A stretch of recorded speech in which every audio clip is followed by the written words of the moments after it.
The president's re-election bid. We are joined now by political analyst Brian Sobel. Brian, always good to see you here. We see in that campaign video that the president put out today that he's really trying to draw a contrast between him and whoever his Republican opponent is, whether it's former President Trump or someone else. How well did he do at drawing that contrast, do you think?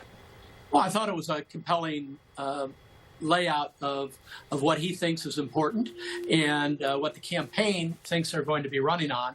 And what you saw is it's going to run a little bit on some history around what they have shaped the Republican Party to be in their eyes.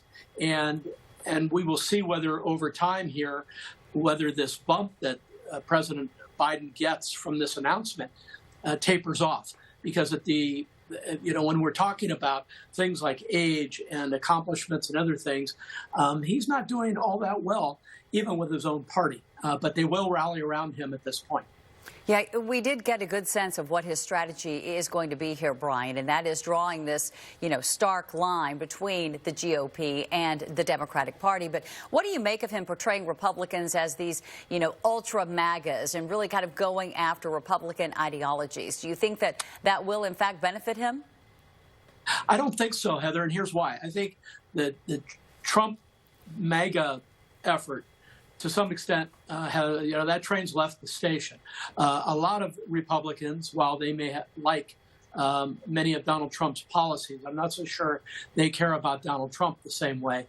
And when the president categorizes people who may have appreciated some of the platforms of Donald Trump as these radicals and people out of control, and we saw some of the imagery in the Biden piece, that's going to play against the idea that Joe Biden is trying to unite a nation. That the piece that he put out today, his announcement, is in some respects, very divisive. But he has to now really shore up his base, and that's the whole point here, because there's a lot of Democrats who think he may be too old or out of touch to run again. So he's first got to get them all lined up, and then he can try to bring some moderate Republicans over to him. All right, so Mr. Biden, 80 years old here as he launches his bid to win back the White House. How big of an issue do you expect that his age is going to be in this race, even if it's just that perception from some voters that maybe he's not up to the job at this point? Age is going to be a factor. If it's a runoff between Joe Biden and Donald Trump, as an example, which I don't think is a sure bet by any stretch. But if it were, you'd be talking about two very elderly candidates in terms of American history, how old presidents were. And in the case of Mr. Biden, we know from polling, and it doesn't matter whether you're a Democrat or Republican, there is concern around age. There's concern around the idea of electing an 82-year-old president who, for a second term, who would be 86 at the end of a second term. And so those concerns are legitimate when you consider it doesn't matter about Joe Biden. It just matters that the presidency of the United States is arguably the toughest job in the world and requires an immense amount of vigor and stamina. And I think everybody who watches Joe Biden would agree that he has his rough days.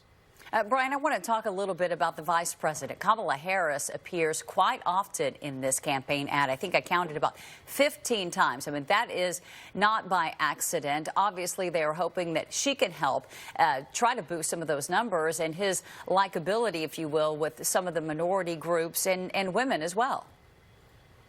Ironically, Heather, she has been swept aside through the first term of Joe Biden.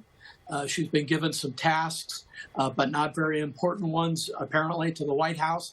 And now they're embracing her again because she may play well with minority communities.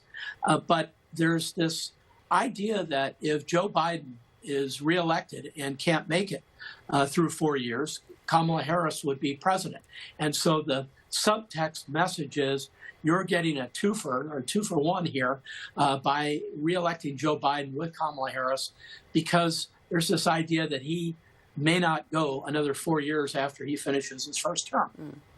We obviously talked, Brian, about the polling here for President Biden. He remains deeply unpopular here. He's struggling with his poll numbers right now. I think a lot of folks would look at that and point to the current economic climate we're in right now with high inflation.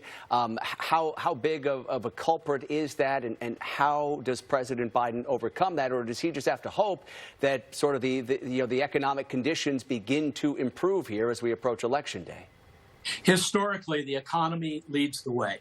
And I would only take you back to the presidential election, the first one of Bill Clinton, when he ran as a small state governor against an immensely popular George Herbert Walker Bush, who had approval ratings of plus 90% after he removed Saddam Hussein from Kuwait.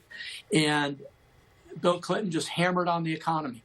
And over and again, until people realize that we don't need a war president necessarily. We need somebody who can fix the economy, who can put dollars back in the pockets of the American people.